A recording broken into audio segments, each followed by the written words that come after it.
Hi guys, it's me, Mr. Wilson, and I'm back with Chapter 8 of Guardians of the Taiga. I hope you're enjoying it so far. If you are, comment below what your favorite part's been so far. Once again, special thanks to StacyPlays and Harper Publishing for letting me read this book.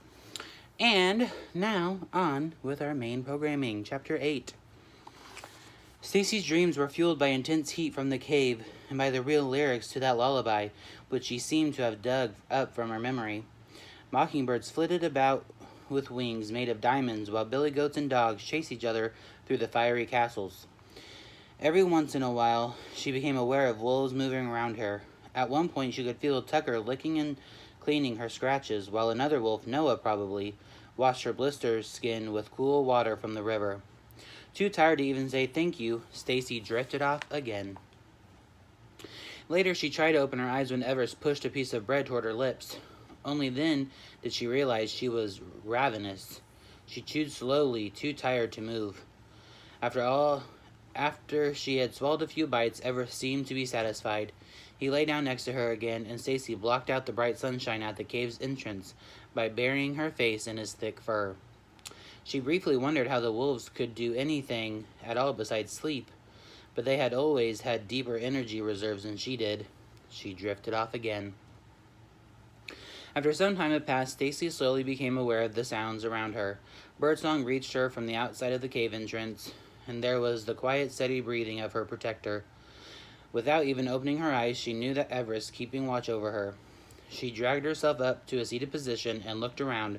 The sun was just beginning to set. The other wolves were out and about, but Everest stood guard next to her. "Is the dog still here?" she asked. "She didn't run away, did she?" Everest nodded, but Stacy realized she didn't know which question he was answering yes to. "She's still here?" Stacy asked again, hopeful. The alpha wolf nodded once more, and somehow Stacy knew he wouldn't have let the dog leave, at least not until she had taken a good look at her. "I'm so glad!" Stacy rubbed her face again. Her brain felt like it was filled with cobwebs. "I guess I slept all day," she said to him. He cocked his head with a question look. 2 days? Stacy asked incredulously. Everest nodded. Stacy took a deep breath and began to move her arms and legs. "I'm fine," she said. "A little stiff is all." "Okay, a lot stiff." She checked out her scratches, which were already healing. A deep purple bruise on her shin was tender to the touch, but her skin, which had felt like it had been scorched by the earth's heat when she fell asleep, was cool. Tucker was truly an expert healer.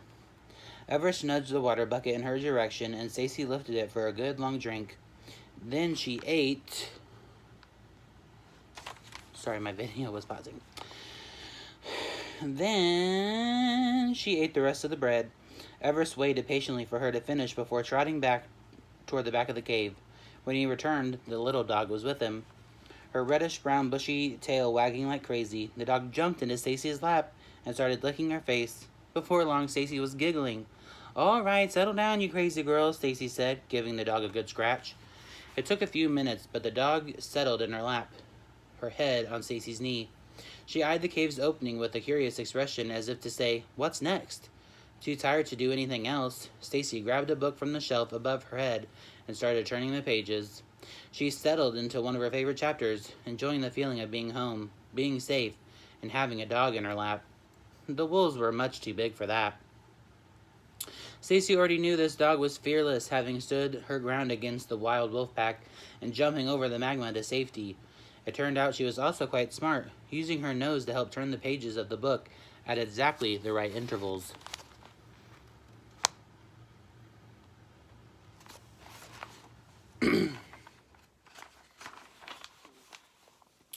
Before Stacy could explore the dog's talons further, Wink and Noah backed into the cave. Wink was dragging a bucket of Stacy's stew, while Noah was dragging a water bucket.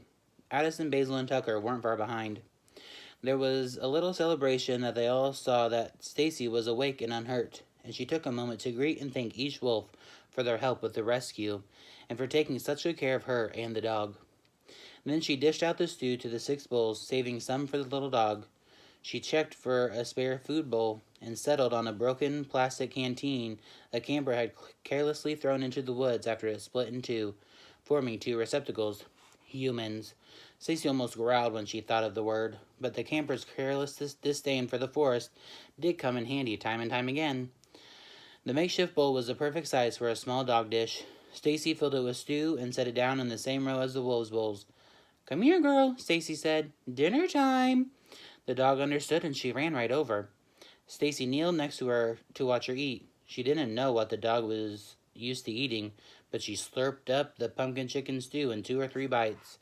It would made Stacy happy to see the dog fitting right in and doing so well. "You can stick around for as long as you want," Stacy told her, scratching behind her ears. "But you'll need a name, won't you?" The dog looked up at Stacy, wagging her red-tinted tail. "Scarlet?" Stacy said, trying it out. The dog looked unimpressed. "You're right, too dainty." Stacy had the book she had set aside to serve dinner. "I know, we'll call you Paige, like page in a book." Paige seemed to approve. She jumped up and put her front legs on Stacy's knee. "Can you understand me?" Stacy asked in disbelief. She leaned over to pet the dog and was met with a big, sloppy kiss in return. "Paige it is, then," she said. She introduced her to each of the wolves by name. One by one, they pressed their noses against the dogs to say hello and welcome. "I guess you're a member of the pack now," Stacy said. "But stay away from those other wolves, the wild ones, until we find them a better food source." Stacy was about to tell the dog more, but all of a sudden a bat flew past her head. Its wings almost brushed against her hair. She jumped. Then she noticed a few more bats hanging from the shelves at the back of the cave. That was unusual.